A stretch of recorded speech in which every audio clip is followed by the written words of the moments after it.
अस्सलाम वालेकुम, welcome to Asha recipes. आज मैं आपको स्पाइसी पोटैटो कटर्स की रेसिपी देने जा रही हूँ। आज देखते हैं इसे हमने कैसे तैयार की है। अस्सलाम वालेकुम, वेलकम टू आशा रेसिपीज़। आज मैं आपको बड़े स्पाइसी किस्म के पोटैटो कटर्स की रेसिपी देने जा रही हूँ। शुरू करते हैं बिस्मिल्लाहिर्रहमानिर्रहीम से। 1 किलो मैंने आलू लिए, मैंने बॉयल करके उनको कद्दूकश कर लिए। कद्दूकश करके वो इस शक्ल में आ गए हैं। मैं आपको सबसे पहले एक मसाला दिखाना चाहती हूँ। ये वही सब स्पाइसेस हैं जो मैंने अपने सिंपल पोटैटो कटलेट्स में यूज़ किए थे, लेकिन कुछ चीज़ों का मैंने इसमें इजाफा किया है। मैंने सारे मसाले डाले थे एक प्लेट में, लेकिन उसकी वीडियो रिकॉर्ड नहीं हो सकी, तो अब मैं आपको जो मैंने मसाले मिक्स कर दिए थे मैं ज़बानी आपको बताने लगी हूँ। 1 टेबल स्पून इसमें मैं साबुत धनिया यूज़ कर रही हूँ। 1 tablespoon red chilli flakes है। हाफ टेबल स्पून इसमें रेड चिली पाउडर है। हाफ टेबल स्पून इसमें मैं ब्लैक पेपर यूज़ कर रही हूँ। हाफ टेबल स्पून इसमें मैं मैक्रोनी मसाला यूज़ कर रही हूँ। हाफ टेबल स्पून इसमें मैं काली मिर्च यूज़ कर रही हूँ। नमक 1 टेबल स्पून जाएगा इसमें। इसके अलावा अजीनोमोटो लिया है मैंने ये सब स्पाइसेस को मिक्स कर दिया था, तो जो इस शक्ल में आपके सामने आए हैं, तो ये सब जाएंगे इसमें। ये इसके मसाले हैं। इसके अलावा मैं इसमें धनिया यूज़ कर रही हूँ। ये मेरी पिसी हुई सब्ज़ मिर्चें हैं, ये यूज़ करूँगी मैं इसमें काट की मिर्चें यूज़ नहीं कर रही। आप चाहें तो काट के भी यूज़ कर सकते हैं। इसके अलावा 1 टेबल स्पून लहसुन अदरक का पेस्ट भी इसमें मैं यूज़ कर रही हूँ।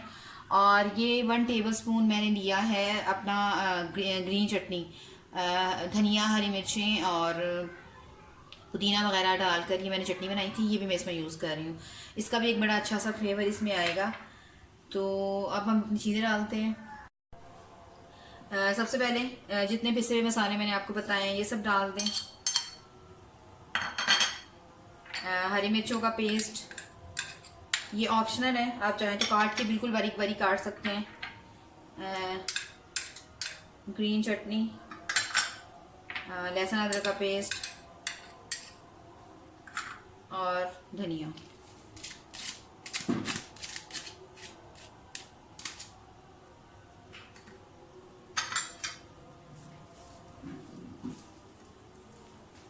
अपनी मर्जी से आप स्पाइसेस कम ज़्यादा कर सकते हैं।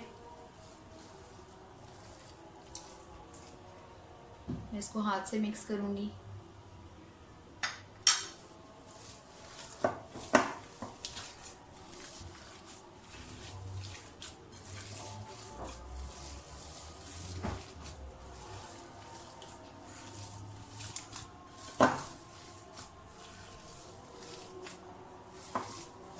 मैं इसमें इसमें मैं प्याज यूज़ नहीं कर रही। प्याज अगर आप यूज़ करें भी तो उसको कद्दूकश करके उसका पानी ड्रेन करके उसके बाद फिर उसको डालें। लेकिन ये मैं ज़रा और तरह से बना रही हूँ, तो इसलिए मैंने इसमें प्याज यूज़ नहीं किया।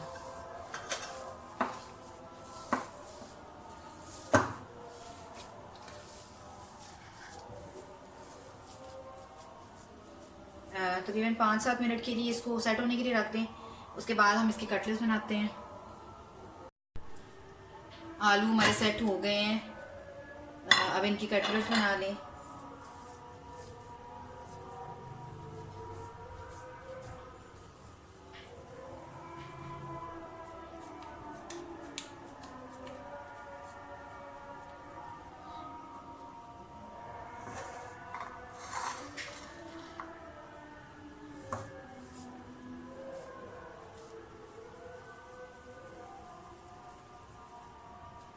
इसी तरह से सारे कटलेट्स तैयार कर लें, और जैसे ही तैयार होते हैं उसके बाद हम इसको फ्राई करते हैं।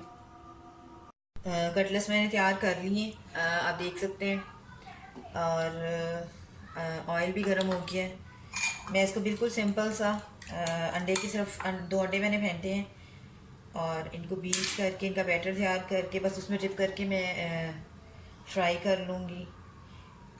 ये भी बहुत जल्दी बन जाने वाली रेसिपी है, कोई लंबा चौड़ा प्रोसेस नहीं है। तकरीबन आधे घंटे के लिए मैंने इसे फ्रिज में रखा था ताकि हमारे जो आलू हैं वो अच्छी तरह से सेट हो जाएं। तो बस अब, और मैंने आम कटलेट से ज़रा इसका साइज़ बड़ा रखा है। आप अपनी मर्ज़ी से छोटा रख सकते हैं, मीडियम रख सकते हैं, ये आपके ऊपर है। ये कोई ऐसा ख़ास इशू नहीं है।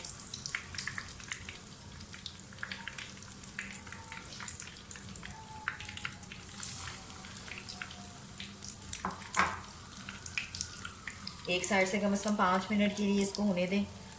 थोड़ा सा डार्क ब्राउन हो जाए फिर हम इसे चेंज करेंगे। 5 मिनट हो गए एक साइड से पकते हुए, इनको साइड चेंज कर दें।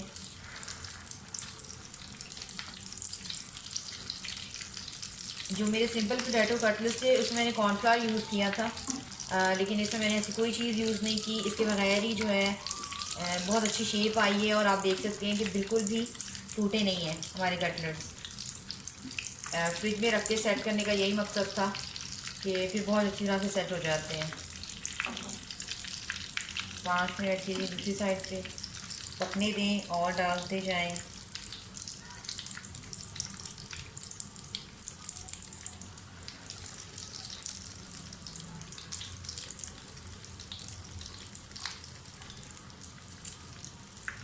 इसी तरह से मैं अपने सारे कटलेट्स तैयार कर लूँगी और इसे डिश आउट करके आपको दिखाती हूँ। उम्मीद करती हूँ मेरी आज की रेसिपी आपको पसंद आएगी।